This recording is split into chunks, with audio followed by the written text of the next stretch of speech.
Hi guys, so for today's video, ang tuturo ko naman is lookup functions. So for lookup functions kasi merong parang tatlo, apat na mostly ko ginagamit sa work ko. So meron tayong lookup lang, yan lookup, VLOOKUP, HLOOKUP, at saka XLOOKUP. Yan. So, ang una kong tuturo, syempre, is si lookup. So, kasi parang ito yung pinakauna kong ginamit. Then, parang dito rin ako nag-start matuto. And then, nag-improve na lang siya ng VLOOKUP, HLOOKUP, and then last na yung XLOOKUP. So, sige na, tuturo ko na ito. So, dito, for example, si XLOOKUP, basic na siya kung tutuusin kasi parang panghanap mo lang naman siya sa sobrang daming data. Kailangan parang panghanap mo lang siya ng data sa sobrang laking range na data or compiled na data na. So let's say for example, meron ako ditong A, B, C, D na column. So ayan. And then sa data ko dito plus 1 plus 1. Ayan. Ay. Ayan. So ito kunwari yung data ko. Ayan. Parang ano lang naman to, basic table lang. Pero dito natin pagpapracticean yung lookup, which is ito. Ayan. So, yung lookup, may mga parameters din siya katulad ng ibang functions. Then, dun sa parameter na yun, isiset natin kung ano lang yung kailangan natin. So, kunwari, ito, lookup. Ayan. So, si lookup, meron siyang search key. Yung search key na tinatawag is yun yung hahanapin mo sa data mo or dun sa table mo. So, kunwari, ang gusto kong hanapin is si number 11. Number 11. Pwede kong i-type lang or pwede ko rin siyang i-click dito sa kahit saang cell kung saan nakalagay yung search key ko. So, kunwari, dito, search key. Tapos dito ko ilalagay yung kailangan ko. Kunwari, 11. Ayan. Tapos ito naman, lookup. Lookup. Ayan. And then, dito natin lagay yung formula. Lookup. Ayan. So, si search key, kiklik ko na lang siya dito. And then, yung search range or search result array, yun yung parang hahanapan ko. So, let's say, for example, ang gusto kong hanapan ng number 11 is si column C sa table na to. And then, yung result range naman is yun yung parang katumbas niya dun sa column na yun. So, let's say, for example, ito yung column na paghahanapan ko and gusto kong makuhang number is yung nasa letter A na side. So, pwede ganyan. And then, close lang natin. Nalabas na yung number na hinanap mo. So, bakit nga ba 9 yung lumabas? Kasi yung search key ko is 11, which is ito yon. Kasi dito sa column na to, F2 to F13, ito yun, F2 to F13, nandito yung number 11 nakalagay. So, dito sa number 11 na to, ang katumbas niya dito is number 9. Sa column, sa column A, 8, column A, or D2 to D13 na range. So, ito yun. Kaya 9 yung lumabas. So, ganun lang gamitin yung lookup. So, sunod na tayo. VLOOKUP naman, try natin. So, yung VLOOKUP, ganito lang naman siya gamitin. So, nga pala, ayan, para makita nyo. So, ito naman yung VLOOKUP, sinasabi ko. So, yung VLOOKUP, parang katulad lang din siya ng normal na lookup, pero ito kasi parang pa-vertical talaga siya. Tapos, parang isang buong range, then isiset mo na lang yung column na hanapan mo. Compare dito sa lookup na isiset mo yung parang yung column na kailangan mo. So, kunwari binago ko to, mag-error na siya. Kasi dalawang column na yung parang kukuhain niya. Which is, ang kailangan lang naman dito is isa. So, si VLOOKUP, ang gagawin lang dito is, ganun lang din. Type mo yung function, yung equal sign and then function. And then yung search key, pwedeng i-type mo or pwede mo rin siyang i-click dun sa cell kung saan nakalagay yung search key. And then yung range naman, ito yung hanapan mo or table na hanapan mo nung search key. So, for example, si number 11, ang range niya is nandito. Yan. So, select ko si number 11. And then, yung index naman, yung index, technically, yan yung parang column na hahanapan mo nung search key mo. So, for example, kinuha ko itong range na to. Yung unang range na pupuntahan ko is yun yung parang pinakaunang hahanapan ko din. So, ito si 11. And then, ang gusto kong, ito yung hanapin ko nasa column B. So, expect natin na 12 dapat lumabas dito. So, column B, which is, ito yung column 1, column 2, 3, and 4. So, lagyan natin number 2. And then, yung is sorted, dito sa parameter na to, parang, ang ilalagay mo dito is true or false. Pag true, parang, close lang dun sa number na yon or close lang dun sa data na ilalabas niya. However, kapag false, exact match yon. So, pag nilagay natin yung false, dapat ang lalabas ay number 12. Ayun, 12 siya. Kasi, yun nga, yung search key ko is ito, number 11, and then, ito yung range ko sa VLOOKUP. Yan. Yan yun. And then, ang sabi ko kanina is, ang unang hahanapan ng VLOOKUP is yung nasa first column. Kapag wala sa first column, if I'm not mistaken, nandun din yun sa, mag-work out yun sa second column. So, ganun lang siya nag-work.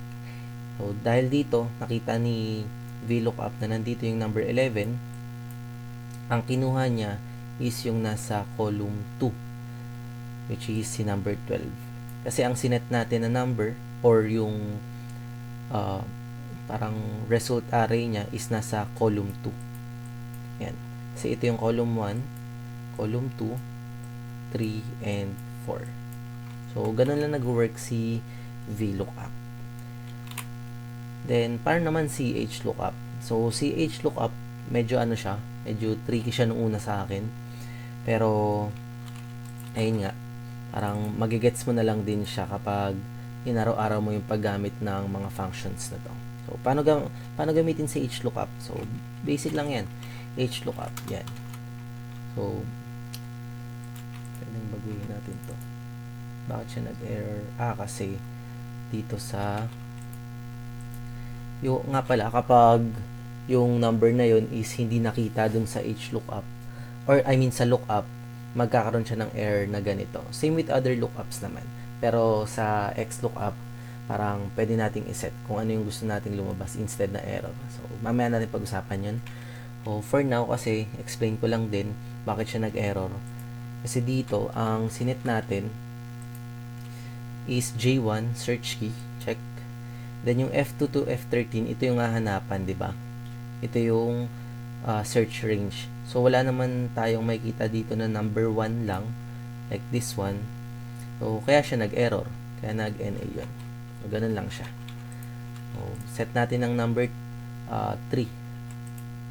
Diba? Lumabas yung 1 dito sa lookup. And then dito sa 4 naman, kaya lumabas yung number 4 is dahil ito yung search range natin and ito yung result array natin. So, sa HLOOKUP naman ganito. Pwedeng ang gawin natin, ito, ibaba natin to. Baliktarin natin. Ayan.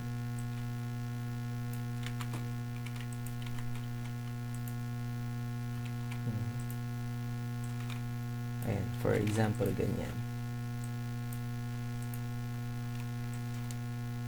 Baba natin. Tapos ito rin, baba natin ito. So, ito is label natin siya as vertical table. Vertical table. Ito naman is yung horizontal table. Ayan. Ayan. Para madali nating magets. Ayan din natin. So, ito yung vertical, ito yung horizontal. So, sa HLOOKUP is horizontal yung tinitingnan niya. So, si VLOOKUP naman is pa-vertical. Kaya V and H yung ginamit sa kanya. So, paano gamitin sa HLOOKUP? So, ganito lang siya. Equal sign, HLOOKUP. Oops. And then, yung search key natin, click na lang natin dito para mabilis. Then, yung range is ito.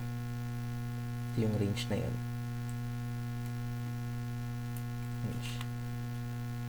And then, si index is yung row na pupuntahan niya. So, sa table na to, sa horizontal table na to, ito yung row 1, yung A.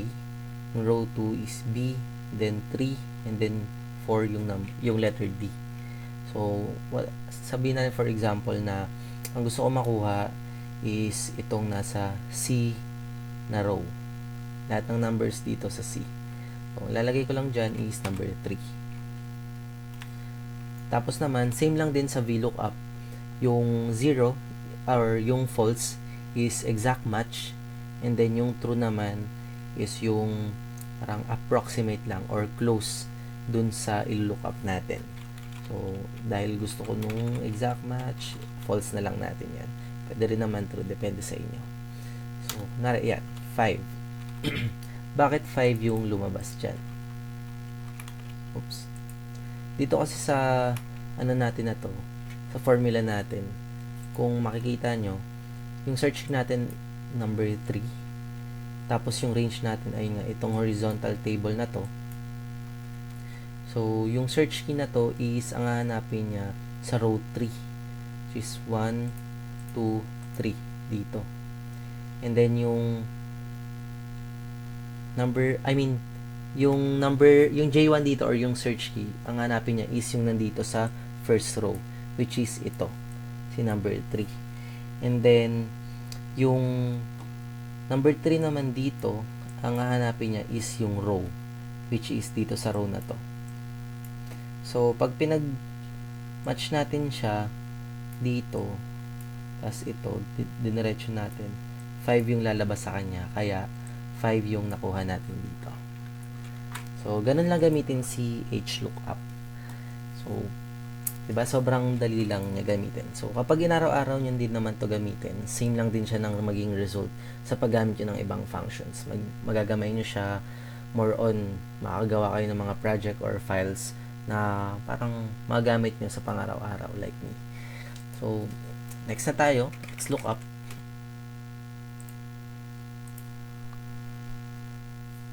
So, ayun. Dito naman tayo kay XLOOKUP. So, si XLOOKUP, parang same lang siya ng paggamit kay lookup.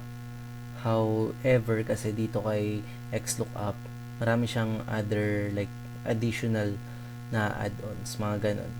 So, dito kay XLOOKUP, pwede tayo mag-set ng conditional na pag hindi siya nakita, pwedeng ang ilabas ng formula natin is blanco lang, or pwede naman kaya words or numbers, mga ganon, or pwedeng error, or pwede gumawa ng kahit ibang mga function. So, for example, ito, si XLOOKUP, ang hahanapin niya is itong si search key, and then sa lookup range naman, dito niya hahanapin, and then si result range naman is dito niya hahanapin.